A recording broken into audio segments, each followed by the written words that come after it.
Hi, Dr. Vestest. Hi, Daryl.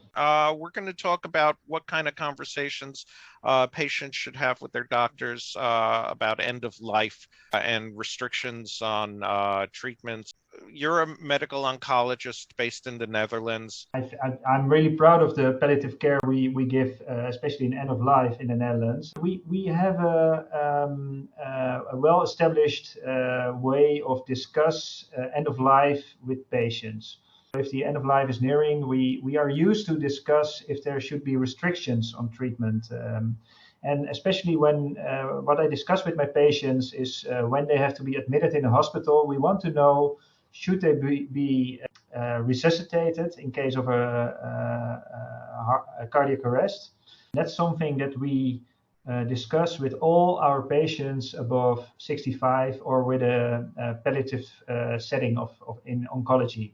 I want to do it in my office and not at the emergency department if they are already being admitted. I want to discuss it with them when they are good. I explain resuscitation, how it can go, and what the outcomes are, and what it means for the treatment afterwards. In a lot of cases, after resuscitation, you have to be on the ICU for days or maybe weeks. It's very difficult to treat the prostate cancer in that period.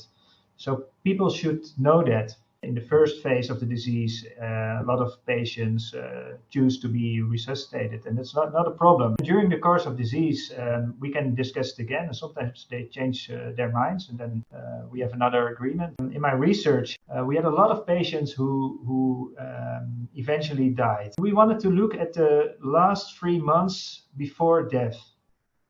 What type of care did these patients receive in hospital? I mean, you don't know when. If the patient is in front of you, you don't know if they have 3 months to live or more or less. It's difficult to predict. But if you look back, you can see, okay, they received a new treatment and then they died within 3 months.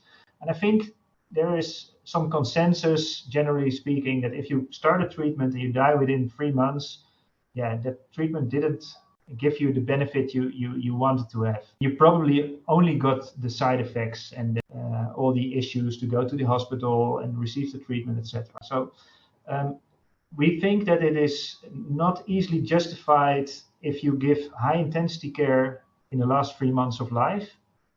We found out that 40% of prostate cancer patients in the last 3 months of death received some kind of high intensity care in the last 3 months.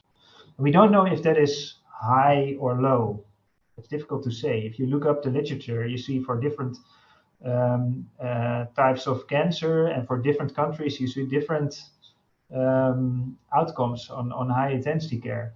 But I think it's important to be aware that high intensity care in the last phase, it is undesirable. The ICU is not a nice department to be in your last days. The hospital, it's very hectic. You have nurses coming in and out, alarms of all types of treatment are given. You get side effects from that.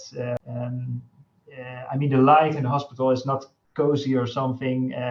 Probably you don't want to die over there. Maybe you want to die at home or in a hospice. And if you see a lot of patients die in hospital, probably you can take action to improve that figure. I really hope that oncologists will start a conversation because it is difficult to start it. You can, of course, just ask your oncologist or another physician that is treating you, doctor, should we discuss restrictions? I have been thinking about resuscitation. Is it good to do that, or what are your opinions? I can imagine that you say, yeah, I want to be resuscitated and want to go to the ICU, but still you just can tell that to your doctor. I've been thinking about this. I want it. Can you write it down?